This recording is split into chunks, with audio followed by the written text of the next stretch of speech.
Mga anak, aalis lang ako Maglinis kayo dyan. Bye, Nay! At dahil wala na si Nanay, ako ang bago niyong boss. Kaya sundin yung mga inuutos ko, ha? O Kyle, ikaw na magugas ng mga plato doon ha. Wow, lakas magutos Aba, nagrereklamo ka ba? Brianna, walisin mo yung mga kalat dito. Pwede ikaw naman. Walisin ko mukha mo eh. Ano sabi mo, babae ka? Hoy, ikaw Miguel. Ikaw gumawa ng assignment ko ha. Ang lala ng babaeng to. Sa bobo pa papagawa ng assignment.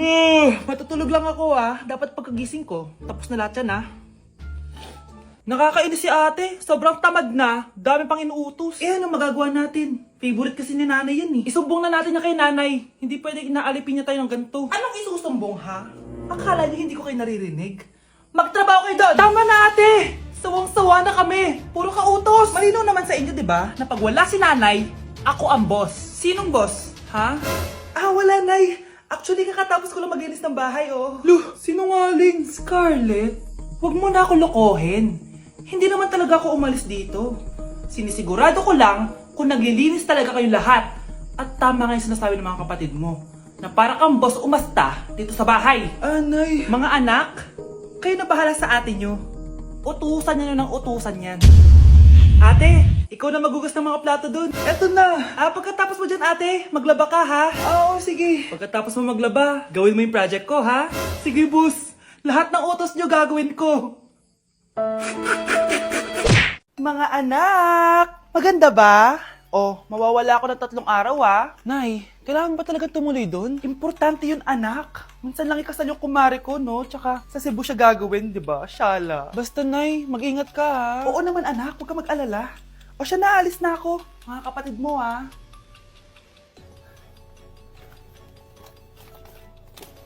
Saan yung wallet ko? Ay kuya, balik tayo sa bahay. Nakalimutan ko yung wallet ko. Ano ba yan? Maliliit na ako. Saan na ba yan? Ito.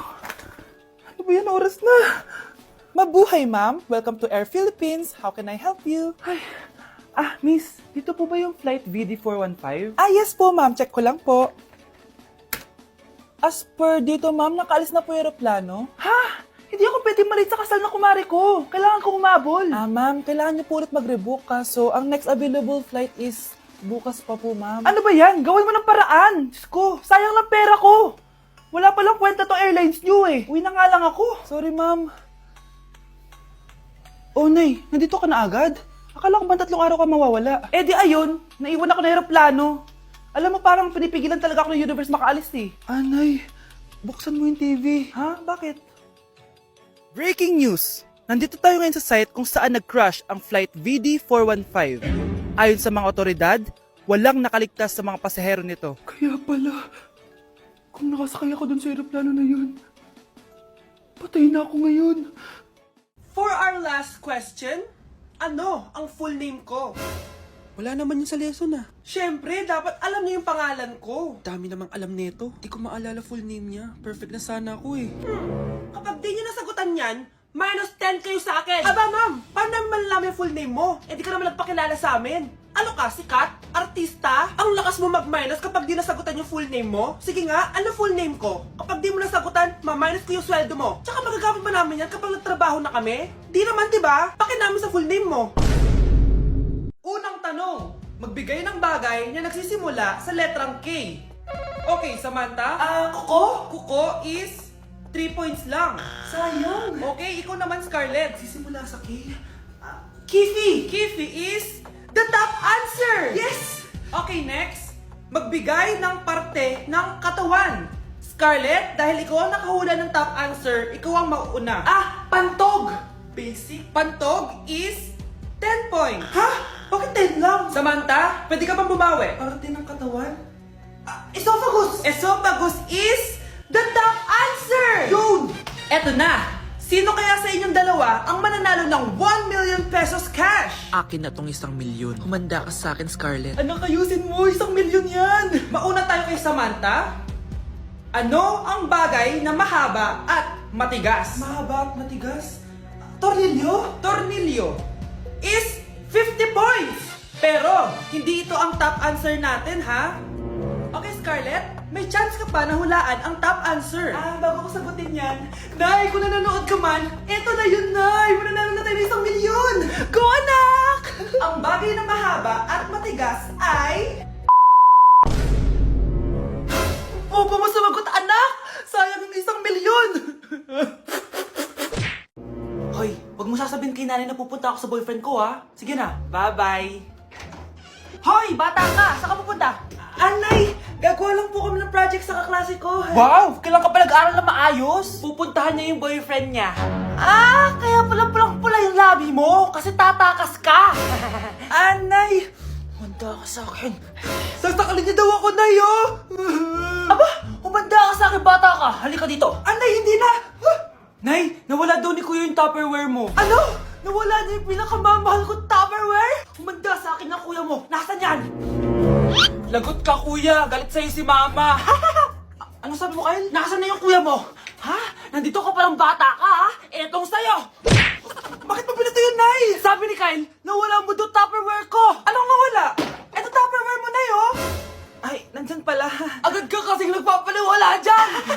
Tawa ka dyan, ha? Humanda ka sa akin. Few moments later. Boring naman ang pinapanood mo. Palitan natin yung mas nakakatawa. Ah, sige, kuya. I'm asking you to kiss me. Hindi naman nakakatawa yan eh. Bastos yan eh. Ayun na, magkikiss na sila. Hay! Mga punyeta kayo? Ano pinapanood nyo?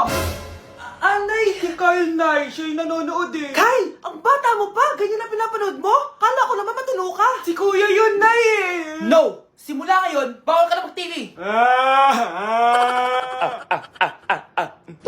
Nay, alis lang ako ah. Ah, sige anak. Iniwan niya phone niya. Ano kayang pinag-uusapan nila dito? Mga walang iya kayo. Humanda kayo sa akin. A few moments later. Ah, bakit niyo po kami pinatawag, Nay? Kung hindi ko makikita yung phone ni Kyle, hindi ko malalaman pinagsasabi niya sa akin. Lagot tayo, ate. Kung san-san mo kasi nilalagay phone mo, Carl. Eh, nakalimutan ko eh. Mag-umpisa tayo sa'yo, Kyle. Anay, puro na lang itlog at hotdog niluluto ni nanay. Mas masarap pa magluto yung kapitbahay natin. Sige, next time, ipagluluto kita na sinigang na hotdog. O ikaw, Brianna. Alam niyo bang nagalit sa akin si nanay kasi dati with high honors ako, di ba? Tapos ngayon with honors na lang. Eh siya nga bagsak nung high school eh. Oo, bagsak ako. Pero top 1 ako ng kinder. Kevin? Wala akong sinasabi ha. Grabe talaga si nanay. Umaga pa lang galit na siya. Tapos utos pa siya ng utos. Bawal ba magpahinga sa bahay na to? Grabe. Wow, wala ka palang sinasabi ah. At ikaw, Scarlett? Yes, Nay. Mga be, alam niyo bang galit na galit sa akin si nanay dahil daw nag-boyfriend ako na maaga? Eh siya nga maaga nabuntis eh, di naman ako naggalit sa kanya. May problema ka ba sa maagang nabuntis? Wala akong problema, Nay. Idol nga kita eh. Ha? Anong idol? Buntis din ako. Anak, kailan mo ako papakilala sa girlfriend mo? Nay, wag po kayo magagalit. Girlfriend ko po kasi yung anak ng kapitbahay natin. Yung mayaman na kapitbahay natin. Opo, Nay. I like your taste, ha? Nasaan na siya? Ah, nandito po siya, Nay. Papakilala na kita. Babe, halika. Hello. Ah, ikaw pala yung girlfriend ng anak ko. Anong pangalan mo? Ako si Kendall, ang pinakamayaman at pinakamaganda dito sa barangay nyo. I like your confidence. By the way, kumain ka na ba, Iha? Hindi pa. May masarap ba kayong pagkain dito? Oo naman, masarap ako magluto. Oh, tara, kain na tayo. Oo, ito, kain na tayo. Sarap. Yuck! Disgusting! Ang pangit na lasa! Lasang... Grabe ka naman. Nagsisisi akong pumunta pa ako dito! Babe, magpapaliwanag ako, please. Ang papangit nyo! Tita! Bastos ka ha! Ikaw na nga binibigyan ng pagkain! Nag-iinarte ka pa! Tita, po! Sorry na po, tita! Nay! Lumayas ka dito!